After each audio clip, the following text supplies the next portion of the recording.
ముఖ్యమంత్రి చంద్రబాబు వ్యవహారంలో పబ్లిసిటీకి, రియాలిటీకి ఎంత డిఫరెన్స్ ఉంటుందో అన్నది మరొకసారి చాలా స్పష్టంగా అర్థమైంది. ప్రస్తుతం దేశవ్యాప్తంగా రాష్ట్ర ప్రభుత్వాలు గానీ, కేంద్ర ప్రభుత్వం గానీ తీసుకుంటున్నటువంటి పొదుపు చర్యలపైన చర్చ జరుగుతోంది. ప్రధానమంత్రి, కేంద్ర హోంశాఖ మంత్రి అమిత్ షా ఇద్దరు కూడా తమ కాన్వాయ్‌ని తగ్గించుకోగానే ఆంధ్రప్రదేశ్ రాష్ట్ర ముఖ్యమంత్రి చంద్రబాబు, డిప్యూటీ సీఎం పవన్ కళ్యాణ్ మంత్రులు కూడా తమ కాన్వాయ్‌లు తగ్గించుకుంటున్నట్టు ప్రకటించారు. ఇవాళ జరిగినటువంటి కేబినెట్ సమావేశానికి కూడా ముఖ్యమంత్రి చంద్రబాబు కేవలం 4 వాహనాలతోనూ, పవన్ కళ్యాణ్ కేవలం 3 వాహనాలతోనూ, ఇతర మంత్రులు కూడా తక్కువ వాహనాలతో ఒక్కొక్క వాహనంతో కేబినెట్ సమావేశానికి వచ్చినట్టు బయట విపరీతమైనటువంటి పబ్లిసిటీ చేస్తూ ఉన్నారు. సరే మంచిదే, ప్రభుత్వంలో ఇప్పటికైనా ఒక మార్పు వచ్చింది.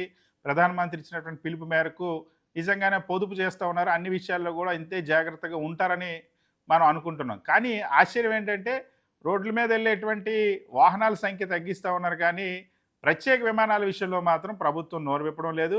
ముఖ్యమంత్రి చంద్రబాబు ప్రత్యేక విమానాల్లోనే తిరుగుతూ ఉన్నారు. ఆ విమానాల ప్రయాణాల్లో ఏమైనా పొదుపు పాటిస్తూ ఉన్నారా లేదా అని అంటే ఇప్పటివరకు కూడా ఎటువంటి ప్రకటన రానటువంటి వారు. సరే ముఖ్యమంత్రి చంద్రబాబు ప్రత్యేకంగా ఆ సెక్యూరిటీ రీజన్స్ కానీ ఇతర ప్రత్యేకమైనటువంటి కారణాల వల్ల సహజంగానే ప్రతి రాష్ట్ర ముఖ్యమంత్రి ప్రత్యేక విమానాల్లో వెళ్తారు.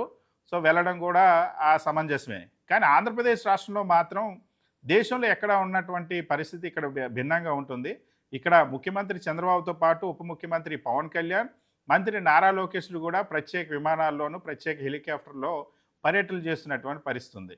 సో వీటి విషయంలో మాత్రం వీటిని తగ్గిస్తామని మాత్రం అటు పవన్ కళ్యాణ్ గానీ, ఇటు లోకేష్ గానీ ప్రకటించలేదు. ముఖ్యమంత్రి చంద్రబాబు కూడా ఏదైనా ఇంధన పొదుపులో భాగంగా ప్రత్యేక విమానాల పర్యటనలు తగ్గిస్తారంటే దాని గురించి కూడా ఎటువంటి ప్రకటన చేయలేదు. సాక్షాత్తు డిప్యూటీ సీఎం పవన్ కళ్యాణ్ హైదరాబాద్ నుండి కేబినెట్ సమావేశం హాజరు కావడానికి వచ్చినప్పుడు ప్రత్యేక విమానంలోనే వచ్చారు. అదేవిధంగా మంత్రి నారా లోకేష్ పర్యటనలన్నీ కూడా ప్రత్యేక విమానాల్లోనే చేస్తున్నారు. ఆఖరికి పాడేరులో పెళ్లికి వెళ్ళినప్పుడు కూడా ప్రత్యేకంగా అత్యాధునికమైనటువంటి హెలికాప్టర్‌ను వినియోగించి మంత్రి నారా లోకేష్ వెళ్ళినటువంటి పరిస్థితి. సో రోడ్ల మీద వెళ్ళేటువంటి వాహనాలు తగ్గిస్తామని చెప్తా ఉన్నారు కానీ ఈ ప్రత్యేక విమానాల ప్రయాణాలకు ఇప్పటికైనా బ్రేక్ వేస్తారా లేదా? నిజంగానే పొదుపు మంత్రం అన్నది చిత్తశుద్ధితో అమలు చేస్తారా లేదా అన్నది మాత్రం ఇంకా వీళ్ళ దగ్గర నుండి ప్రకటన రాకపోవడం చర్చనీయాంశంగా మారింది.